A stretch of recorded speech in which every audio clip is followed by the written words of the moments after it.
نحمدہ ونصلی علی رسولہ الکریم بسم اللہ الرحمن الرحیم۔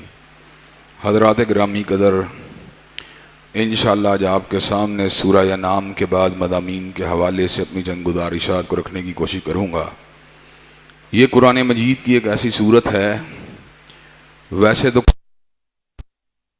مضمون کو بہت زیادہ وضاحت کے ساتھ صراحت کے ساتھ بیان کیا گیا ہے، اور قرآن مجید جس انداز میں اللہ سبحانہ و تعالیٰ کا تعارف کرواتا ہے، اس انداز کے اندر کائنات کی کوئی دوسری کتاب اللہ تبارک و تعالیٰ کے کامل مکمل تصور کو پیش نہیں کرتی۔ لیکن اس صورت میں اللہ تبارک و تعالیٰ نے خصوصیت سے اپنی کئی صفات کو اور اپنی ذات کے حوالے سے کئی اہم باتوں کو بیان کیا ہے۔ حضرات گرامی قدر، اس صورت کے شروع میں اللہ تبارک و تعالیٰ اس امر کا اعلان فرماتے ہیں، تمام تعریفیں اس پروردگار کے لیے ہیں جس نے زمین و آسمان کو بنا دیا، اندھیروں اجالوں کو بنا دیا، اس کے باوجود بھی لوگ دوسری چیزوں کو اللہ تبارک و تعالیٰ کے برابر کرتے ہیں۔ زمین و آسمان کے اندر ایک ذرہ، ایک تنکا بھی غیر اللہ نے نہیں بنایا۔ اندھیروں کو روشنی میں ضم کرنے والا اور روشنی کو اندھیروں سے باہر نکالنے والا فقط اللہ ہے۔ لیکن کتنے تعصب کا مقام ہے کہ کئی لوگ شجر کی پوجا کر رہے ہیں، حجر کی پوجا کر رہے ہیں، جنات کی پوجا کر رہے ہیں، انسانوں کی پوجا کر رہے ہیں، یا انسانوں کی بہت بڑی ناقبت اندیشی ہے۔ اللہ تبارک و تعالیٰ اس صورت میں اس بات کا بھی ذکر فرماتے ہیں، وَإِن يَمْسَسْكَ اللَّهُ بِضُرٍّ فَلَا كَاشِفَ لَهُ إِلَّا هُوَ وَإِن يَمْسَسْكَ بِخَيْرٍ فَهُوَ عَلَى كُلِّ شَيْءٍ قَدِيرٌ وَهُوَ الْقَاهِرُ فَوْقَ عِبَادِهِ وَهُوَ الْحَكِيمُ الْخَبِيرُ۔ اگر اللہ تبارک و تعالیٰ تمہیں کوئی تکلیف پہنچائیں تو اس تکلیف کو دور کرنے والا اللہ کے سوا کوئی بھی نہیں ہے، اور اگر وہ تمہیں خیریت سے رکھے تو تمہاری خیر کو تکلیف کے اندر بدلنے کے پر اللہ تبارک و تعالیٰ ہر آن ہر لمحہ قادر ہیں۔ تکلیفوں کو دور فرمانے والی ذات اللہ تبارک و تعالیٰ کی ذات ہے۔ اللہم لا مانع لما اعطیت ولا معطی لما منعت ولا ينفع ذا الجد منک الجد۔ اللہ تبارک و تعالیٰ جس کو عطا فرمانا چاہیں اسے کوئی روک نہیں سکتا، اور جس کو پروردگار عالم روک لیں اسے کوئی عطا نہیں فرما سکتا۔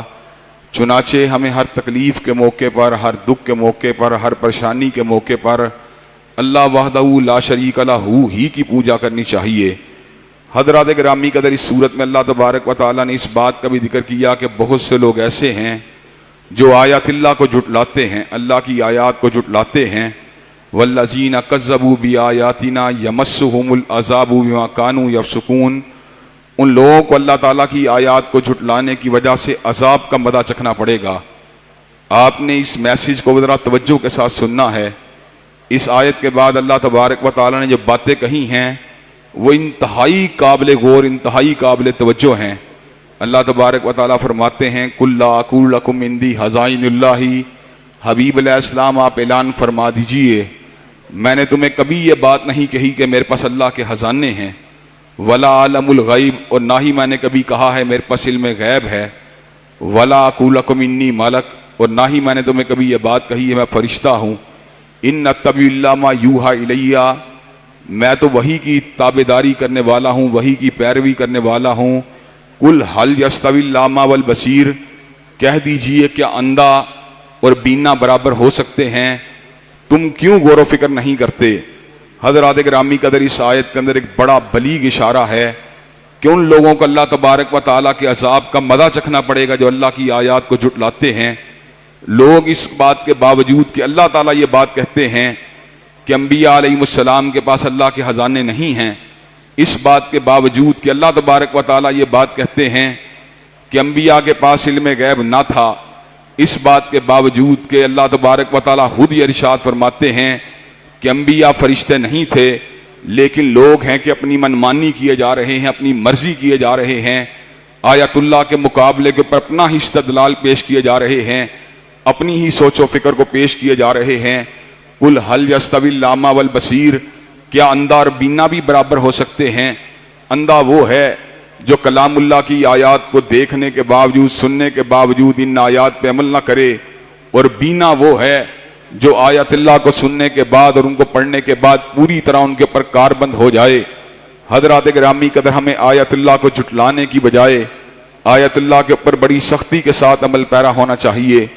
اس صورت میں اللہ تبارک و تعالیٰ نے اس بات کا بھی ذکر کیا کہ حضرت رسول اللہ صلی اللہ علیہ وسلم کو جب لوگ جھٹلاتے تھے، سچا نبی ہونے کے باوجود، اللہ کا سچا رسول ہونے کے باوجود، تو حضرت رسول اللہ صلی اللہ علیہ وسلم اس بات کی کوفت محسوس کرتے، تکلیف محسوس کرتے کہ میں سچائی کی دعوت دینے والا، میں حق کی دعوت دینے والا، میں اللہ کی سمت بلانے والا، لیکن یہ لوگ مجھے جھٹلا رہے ہیں۔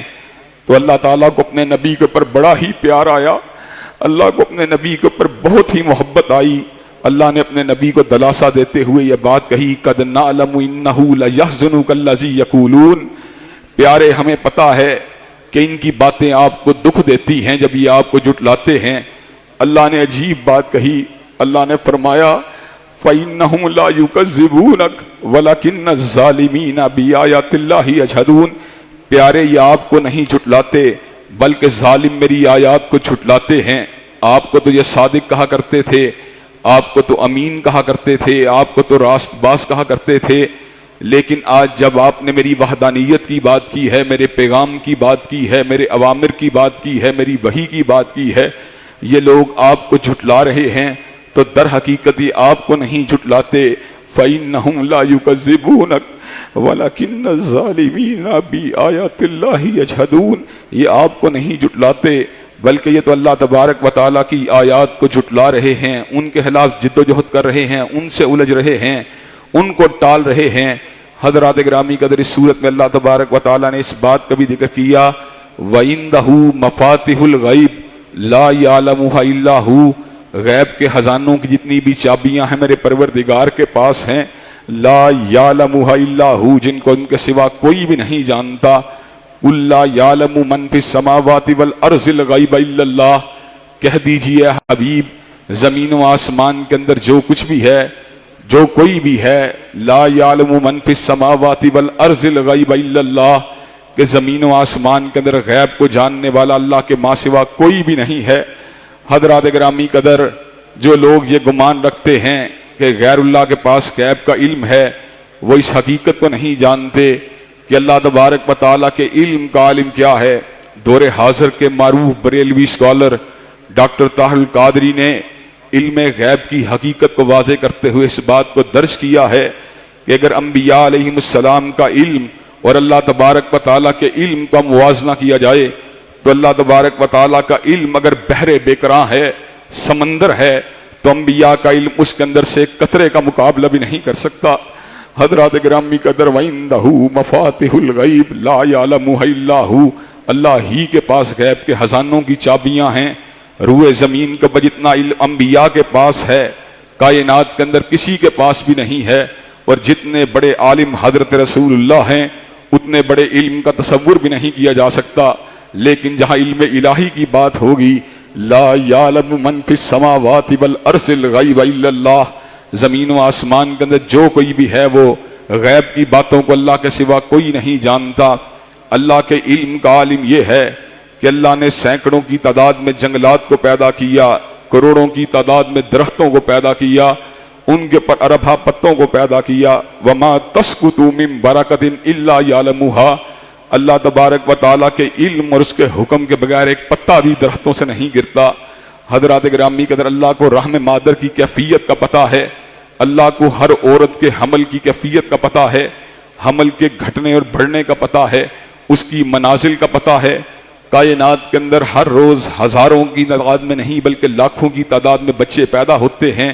ہر بچے کی پیدائش کا علم پروردگار عالم کے پاس ہے، اور فقط عورت کے یہاں پہ بچے کی ولادت نہیں ہوتی بلکہ بھیڑوں بکریوں کے یہاں پر، گایوں بھینسوں کے یہاں پر، اونٹنیوں کے یہاں پر، اور دنیا کے اندر لاکھوں کی تعداد میں مادہ مخلوقات جو ہیں بچوں کو جنم دیتی ہیں۔ ہر ایک کی بات کا علم فقط پروردگار عالم کے پاس ہے۔ اللہ تبارک و تعالی اندھیرے پتھر کے پر رینگنے والی سیاہ چونٹی کے قدموں کی چال کو سن بھی رہے ہوتے ہیں اور دیکھ بھی رہے ہوتے ہیں۔ تہے بحر ظلمات سیدنا یونس علیہ السلام جب مچھلی کے پیٹ میں موجود تھے، آپ نے پروردگار عالم کو ندا دی، لا الہ الا انت سبحانک انی کنت من الظالمین، اللہ آپ کے سوا کوئی بھی معبود نہیں ہے، سبحانک، اور آپ کی ذات پاک ہے اس تکلیف سے جو مجھ کو پہنچی ہے، انی کنت من الظالمین، جو تکلیف آئی ہے میری اپنی وجہ سے آئی ہے، فاستجبنا له ونجیناہ من الغم وکذالک ننجی المؤمنین، اللہ نے سیدنا یونس کی فریاد کو سن لیا اور ان کے غم کو دور فرما دیا، اور اس امر کا اعلان فرما دیا کہ اللہ تبارک و تعالیٰ نے فقط سیدنا یونس کے غم کو دور نہیں کیا، کوئی بھی شخص آئے سیدنا یونس کا عقیدہ رکھ کے آئے، اللہ کو حاجت روا معبود برحق سمجھ کے آئے، اللہ اس کے غموں کو ویسے ہی دور کرے گا جیسے اللہ نے سیدنا یونس کے غم کو دور فرما دیا۔ حضرات گرامی قدر، اس صورت میں اللہ تبارک و تعالیٰ نے اس حقیقت کا بھی ذکر کیا کہ سیدنا ابراہیم علیہ السلام کی قوم کے لوگ اجرام سماویہ کی پوجا کرنے والے تھے، وہ اللہ تبارک و تعالیٰ کو ظاہریت کی آنکھ سے دیکھنا چاہتے تھے، اللہ تبارک و تعالیٰ کے وجود کو اجرام سماویہ میں تلاش کرنا چاہتے تھے، چنانچہ سورج چاند ستارے کی پوجا کرنے کے اندر مشغول رہتے۔ سیدنا ابراہیم علیہ السلام نے سورج چاند ستارے کی حقیقت پہ غور کیا، ستارے کو جگمگ کرتا دیکھا، ٹمٹماتے دیکھا، جب ستارہ ڈوب گیا سیدنا ابراہیم نے اعلان فرما دیا لا احب الآفلین، مجھے ڈوب جانے والوں سے محبت نہیں ہے۔ پھر سیدنا ابراہیم نے چاند کو دیکھا، مصوروں کے چاند کو، شاعروں کے چاند کو، ادیبوں کے چاند کو، حتیبوں کے چاند کو، حضرات گرامی قدر حسن کے استعارے کو، چاند کو بھی چڑھتا دیکھا، ڈوبتے دیکھا۔ جب چاند بھی ڈوب گیا اس امر کا اعلان فرما دیا لئن لم یہدنی ربی لاکونن من القوم الضالین، اے میرے پروردگار تو نے ہی مجھے ہدایت دینی ہے، تیرے سوا کوئی ہدایت دینے والا نہیں۔ پھر اجرام سماویہ میں سے سب سے بڑا بظاہر نظر آنے والے سورج کو دیکھا، ویسے تو اللہ نے لاکھوں کی تعداد میں ایسے ستاروں کو پیدا کیا جو سورج سے بھی کئی گنا بڑے ہیں۔ حضرات گرامی قدر، آپ کو ایک واقعہ دوبارہ یاد کروانا چاہوں گا۔ ایک وقت تھا 2016 کے رمضان کی بات ہے، میں سعودی عرب کے شاہی دورے کے اوپر گیا، کنگ سلیمان سے میری ملاقات ہونے والی تھی۔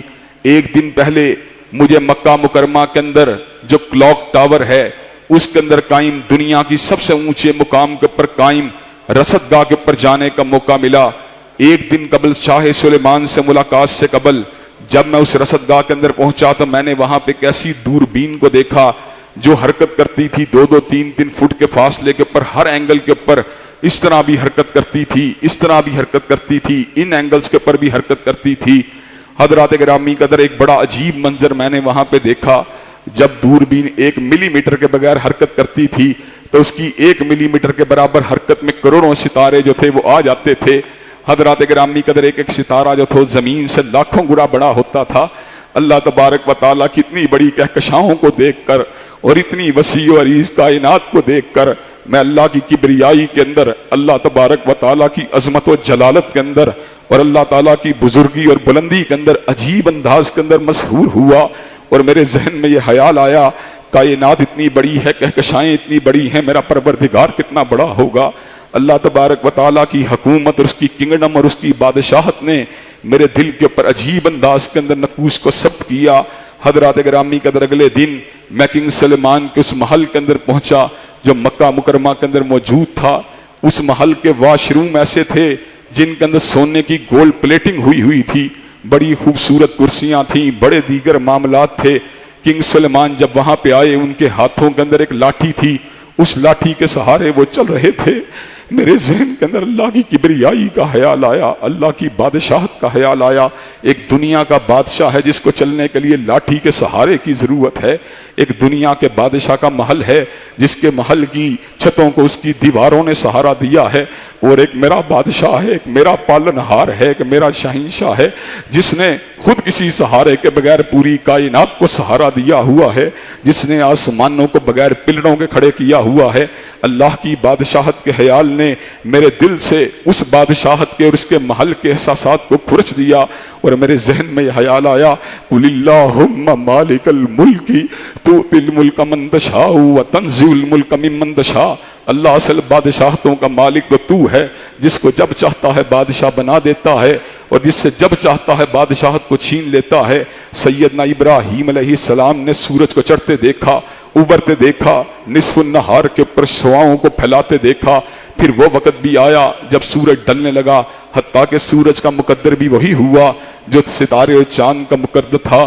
سیدنا ابراہیم نے اس امر کا اعلان فرما دیا، انی وجہت وجہی للذی فطر السماوات والارض حنیفا وما انا من المشرکین۔ میں اپنے چہرے کا رخ سورج کی طرف نہیں کرتا، ستارے کی طرف نہیں کرتا، چاند کی طرف نہیں کرتا، بلکہ میں اپنے چہرے کا رخ اس رب کی طرف کرتا ہوں جس نے زمین و آسمان کو بنا دیا، جس نے سورج چاند ستاروں کو بنا دیا۔ حضرات، وہ لوگ کتنے بد نصیب ہیں جنہوں نے اپنے مالک کی حقیقت پہ غور نہیں کیا، جنہوں نے اپنے مالک کی کبریائی کو نہیں پہچانا۔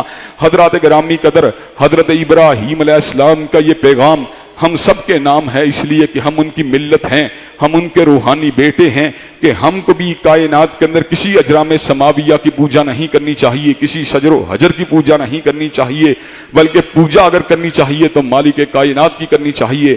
حضرات گرامی قدر، یہ بڑے ہی دکھ اور تاسف کا مقام ہے کہ بہت سے مسلمان کہلوانے والے بھی اپنے ہفتے کو، اپنے مہینے کو، اپنے پورے کے پورے کیلنڈر کو ستاروں کی روشنی میں دیکھتے ہیں۔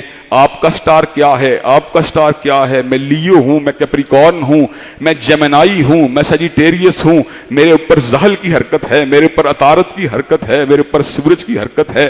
حضرات گرامی قدر، یہ عقیدہ سراسر شرک ہے، سراسر شرک ہے۔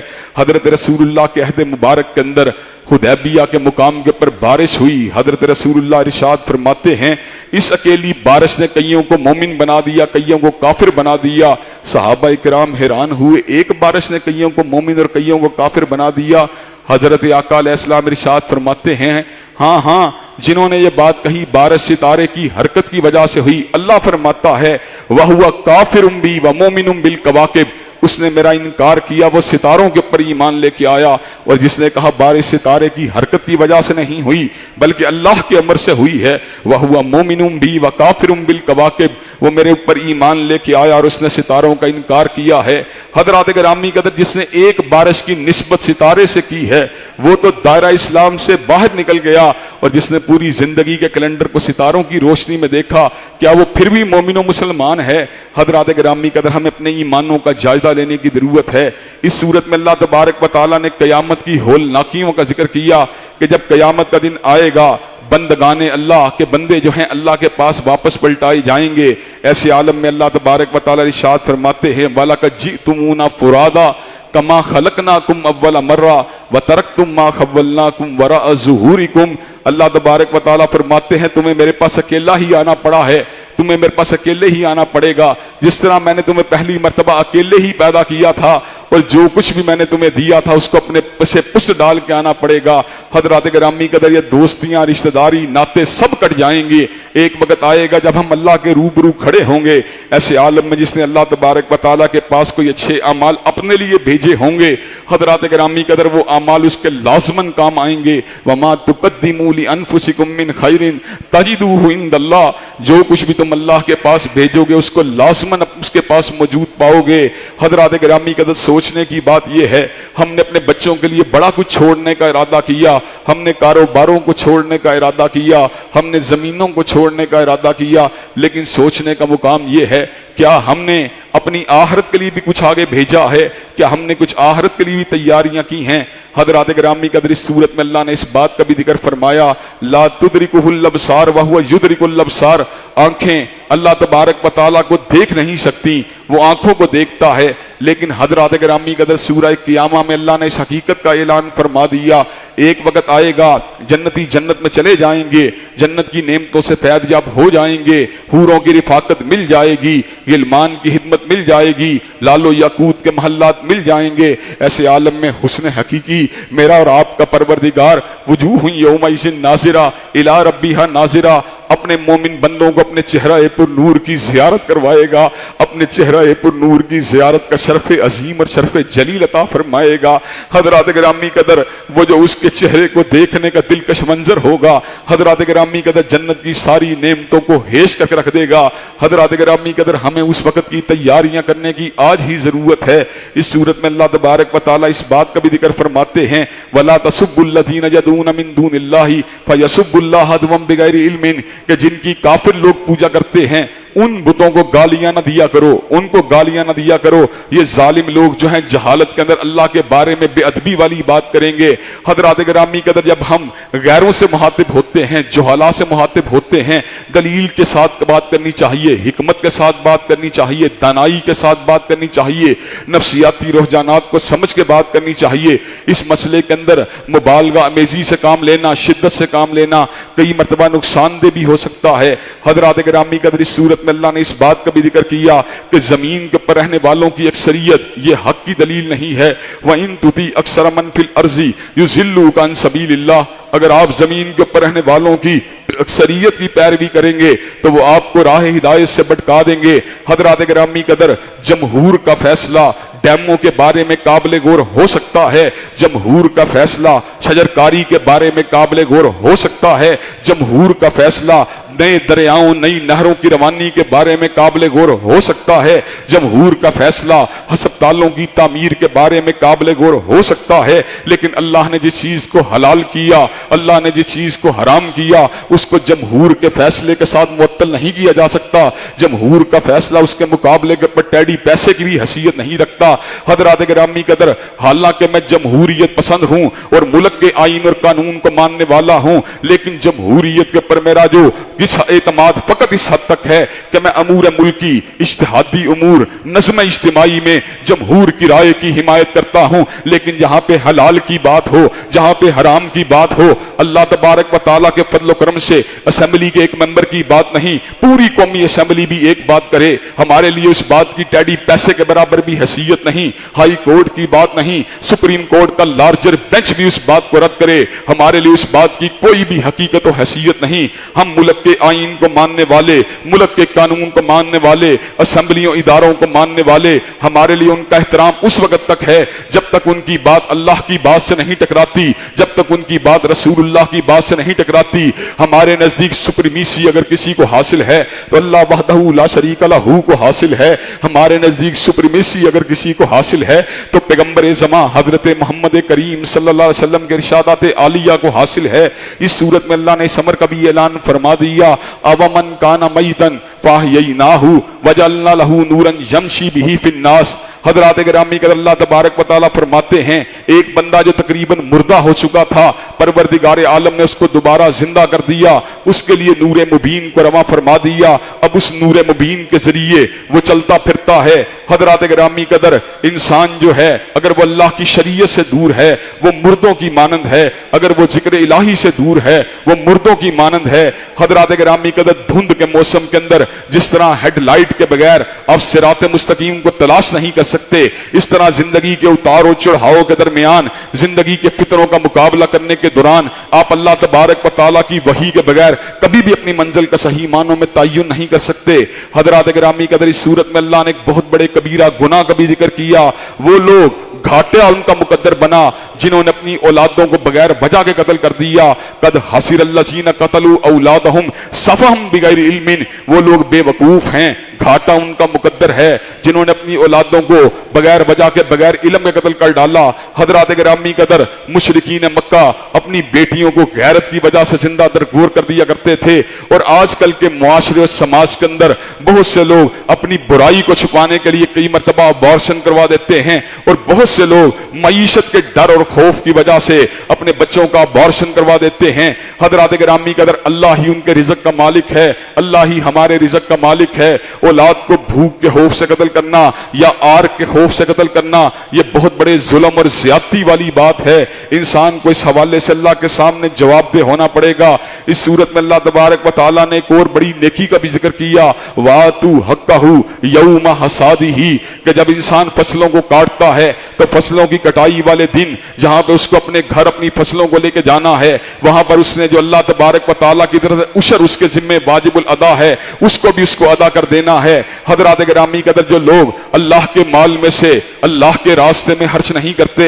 اللہ تبارک و تعالیٰ جب چاہے ان کے مال کو تلف کر سکتا ہے۔ وقتی طور پہ مہلت دے دے، اللہ کی مرضی ہے، 5 سال کے لیے مہلت دے دے، اللہ کی مرضی ہے، 10 سال کے لیے مہلت دے دے، اللہ کی مرضی ہے، لیکن جب چاہے وہ انسانوں کے باغوں کو اجاڑ سکتا ہے۔ سورہ قلم میں اللہ نے ایک باغباں کا ذکر کیا جو اللہ کے راستے میں صدقہ و خیرات کرنے والا، اس کی موت کے بعد اس کے بیٹوں نے ارادہ کیا ہم صبح سویرے جائیں گے فصلوں کی کٹائی کے دن تاکہ مسکین اور یتیم لوگوں سے بچ بچا کر اپنے پورے غلے کو اپنے گھر لے کے آئیں۔ ہمارا باپ تو بڑا بے وقوف آدمی تھا جو اپنے مال کو، اپنے غلے کو، اپنی فصل کو غریبوں کو دے دیا کرتا تھا۔ ہم اپنی فصلوں کی پوری طرح حفاظت کریں گے۔ جب اپنے باغ کے پاس پہنچے راستہ ملنا مشکل ہو گیا، الجھ گئے۔ باغ جو تھا اجڑا ہوا معلوم ہو رہا تھا، کھیتی اجڑی ہوئی معلوم ہوئی۔ کہا کہاں پہ آ گئے ہیں؟ شوق لگا لیکن اس حقیقت کو بھانپ گئے، آئے تو اسی جگہ پر ہیں لیکن باغ موجود نہیں ہے۔ وہ باغ کہاں پہ چلا گیا؟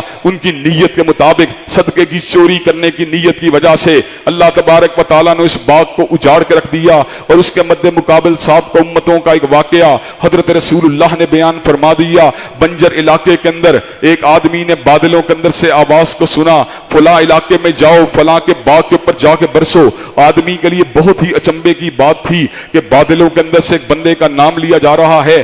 آدمی نے بادلوں کا تعاقب کیا، کیا دیکھا؟ بادل ایک خاص جگہ کے اوپر پہنچتے ہیں، وہاں برسنا شروع کر دیتے ہیں۔ ایک آدمی ہے جو کیاریوں کو بنا رہا ہے، پانی کو لگا رہا ہے۔ اس نے پوچھا تیرا نام کیا ہے؟ کہا میں فلان ہوں۔ کہا تو ہی وہ فلان ہے، میں نے یہ نام بادلوں میں سنا ہے کہ اس کے کھیت کے اوپر جا کے برسو، اس کے باغ پہ جا کے برسو۔ تو کیا کرتا ہے؟ کہا میں نے اپنی آمدن کے، اپنی پیداوار کے 3 حصے کیے، ایک کو باغ کے اوپر لگاتا ہوں، ایک کو گھر میں لے کے جاتا ہوں، اور ایک جو ہے اللہ کے راستے کے اندر وقف کر دیتا ہوں۔ بنجر زمینیں بنجر رہتی ہیں لیکن اللہ تبارک و تعالیٰ بادلوں کو بہا کر اور بادلوں کو اٹھا کے یہاں پہ لے آتے ہیں۔ میری زمینیں اجڑتی نظر نہیں آتی، میری زمینیں لہلہا رہی ہیں، میری زمینوں کے اندر فصلیں اگ رہی ہیں۔ حضرات گرامی کے اندر فصلوں کو اگانے والا میرا اللہ ہے، ہریالی کو پیدا فرمانے والا میرا اللہ ہے، مردہ زمینوں کو زندہ فرمانے والا میرا اللہ ہے، رزق کے دروازوں کو کھولنے والا میرا اللہ ہے، محتاجوں کو غنی فرمانے والا میرا اللہ ہے، غریبوں کو امیر فرمانے والا میرا اللہ ہے،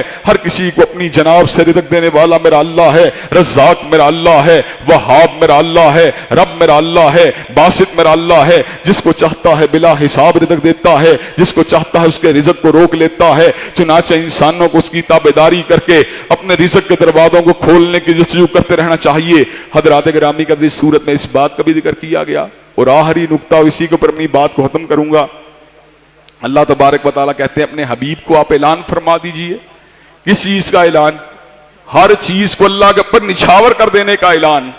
قل انا صلاتی، حبیب آپ اعلان فرما دیجئے بے شک میری نمازیں، و نسکی اور میری قربانیاں، و محیایا اور میرا جینا، و مماتی اور میری موت، للہ رب العالمین، اللہ رب العالمین کے لیے ہے، لا شریک لہ، جس کی ذات میں بھی کوئی اس کا شریک نہیں، جس کی صفات میں بھی کوئی اس کا شریک نہیں، جس کے اسماء میں بھی کوئی اس کا شریک نہیں، وبذالک امرت، اور مجھے اسی بات کا حکم دیا گیا، وانا اول المسلمین، اور میں اسی بات کا پہلا اقرار کرنے والا ہوں۔ اللہ تبارک و تعالی ہمیں ہر چیز اپنے پر نچھاور کرنے کی توفیق دے۔ اور نقطہ آخری ذرا کھول کے بیان کر دوں، اللہ قرآن مجید میں اعلان فرماتے ہیں وَمِنَ النَّاسِ مَن يَتَّخِذُ مِن دُونِ اللَّهِ اندادا، بہت سے لوگ ایسے ہیں جو اللہ کو چھوڑ کر غیر اللہ کو پکڑتے ہیں، غیر اللہ کی پوجا کرتے ہیں، یحبونہم کحب اللہ، ان سے ویسے محبت کرتے ہیں جیسے اللہ سے محبت کرنی چاہیے، والذین آمنوا اشد حبا للہ، لیکن مومن کی محبت اللہ سے بہت ہی شدید ہوتی ہے۔ مومن کی محبت اللہ سے بیوی سے زیادہ، اللہ سے باپ ماں سے زیادہ، اللہ سے قبیلے اور کنبے سے زیادہ، اللہ سے گھر بار سے زیادہ، اللہ سے دکان و مکان سے زیادہ، اللہ سے آمدن زراعت کھیتی باڑی سے زیادہ، والذین آمنوا اشد حبا للہ، مومن کی محبت اللہ سے انتہائی شدید ہوتی ہے۔ حضرات گرامی قدر، جب انسان کا دل اللہ کی محبت کے اندر پوری طرح ڈوب جاتا ہے پھر سمجھ میں آتی ہے محبت انسان کو اتنا سکون دیتی ہے، اتنا لذت دیتی ہے، اتنا آرام دیتی ہے، اتنا اطمینان دیتی ہے، پریشانیوں کو مٹا دیتی ہے، الجھنوں کو مٹا دیتی ہے، دکھوں کو مٹا دیتی ہے، تکالیف کو مٹا دیتی ہے، حتیٰ کہ انسان اللہ کے راستے میں شہید بھی ہو جائے تو اس کی ایک ہی تمنا ہوتی ہے، اللہ دوبارہ پیدا کر، دوبارہ تیرے راستے میں جان کو قربان کر دوں۔ سوچئے انسان کو اللہ کی محبت کے اندر کتنا لطف آتا ہے، کتنا مزہ۔ الحمدللہ رب العالمین۔ الحمد للہ رب العالمین الرحمن الرحیم مالک یوم الدین ایاک نعبد و ایاک نستعین اہدنا الصراط المستقیم صراط الذین انعمت علیہم غیر المغضوب علیہم ولا الضالین آمین الف لام میم اللہ لا الہ الا هو الحی القیوم و الہکم الہ واحد لا الہ الا هو الرحمن الرحیم اللہم صلی علی محمد وعلی آل محمد کما صلیت علی ابراہیم وعلی آل ابراہیم انک حمید مجید اللہم بارک علی محمد وعلی آل محمد کما بارکت علی ابراہیم وعلی آل ابراہیم انک حمید مجید۔ اے اللہ ہم سب کے گناہوں کو معاف فرما، اے اللہ ہم سب کی تکلیفوں کو رفع فرما، اے اللہ ہم سب کی بے چینیوں بے قراریوں کو دور فرما، اے اللہ ہم سب کے گھروں میں امن و سکون اور راحتوں کا نزول فرما۔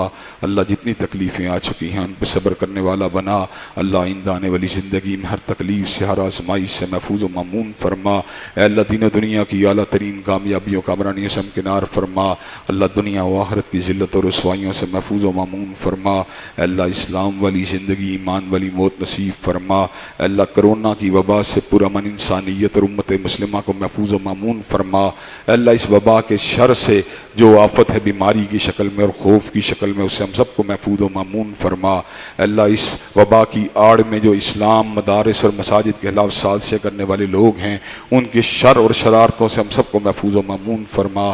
ربنا آتنا فی الدنیا حسنۃ وفی الآخرۃ حسنۃ وقنا عذاب النار۔ سبحان ربک رب العزۃ عما یصفون والسلام علی المرسلین والحمد للہ رب العالمین۔